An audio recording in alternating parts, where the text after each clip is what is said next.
asking me how I got started. It all started out from me being bored, man. Just down in the basement, and I had nothing else to do. I was just bored. I started learning how to sequence and learn how to set patterns and learn how to count out, set up bars and all that for the measurements and all that. From there, it took me to where I'm at now.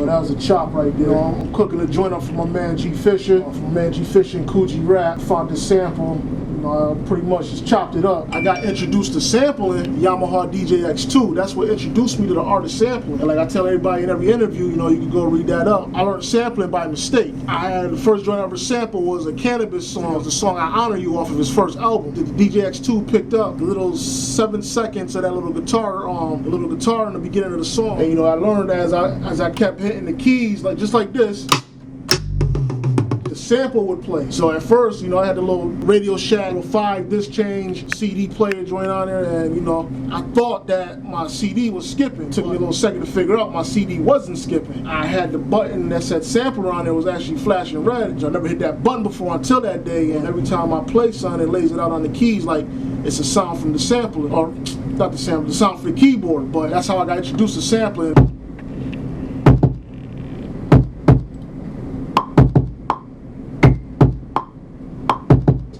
So I'm going around right now. I laid the drums down and everything. I always start out with the sample first. And most times I start out laying my hi-hat pattern down. Then I go into finding my kick and the snare. I always like the hi-hat. So a certain way the hi-hats go, I'll follow with the snare and the kick.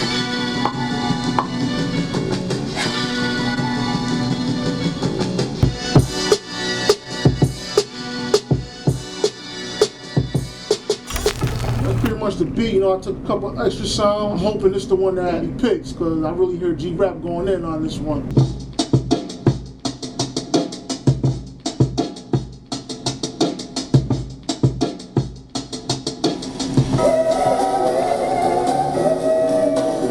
It sounded dope.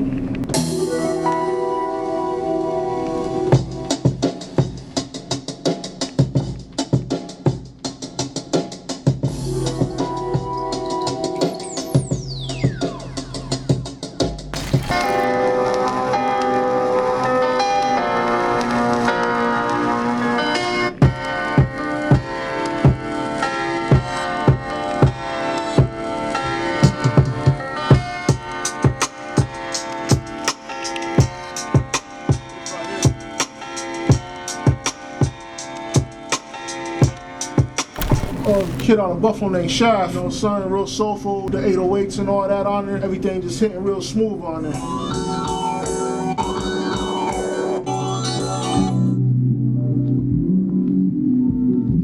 It was a joint I was messing with, gotta give me summertime vibe, really got like a little West Coast feel, a little summertime vibe.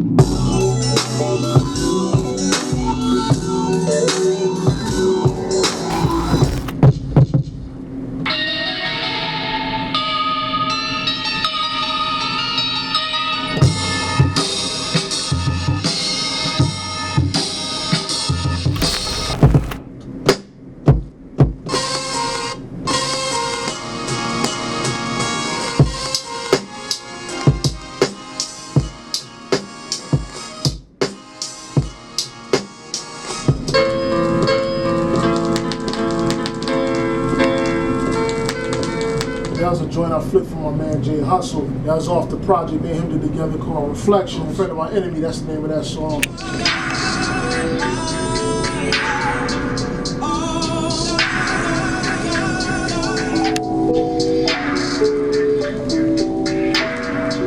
I used to walk to school bumping that in the headphones, man, and this is like a year into me making beats. After I discovered sampling, I'd just be walking to school listening to that Chronic, and I'm like, yo, I want to make beats like this, man. Like, I want my joints to hit like how this is hitting. I'm gonna figure it out one day, you know. My man Divine, he introduced me to the MPC 2000. As you see now, you know, they got a bunch of different MPCs now. He taught me how to use that joint, you know. I picked up like that. As I was learning the sequencer on that, I'm like, yo, this is dope. That changed my whole life with sampling and making beats. Like, it just took me to a whole nother world. Nice. That should be good to go.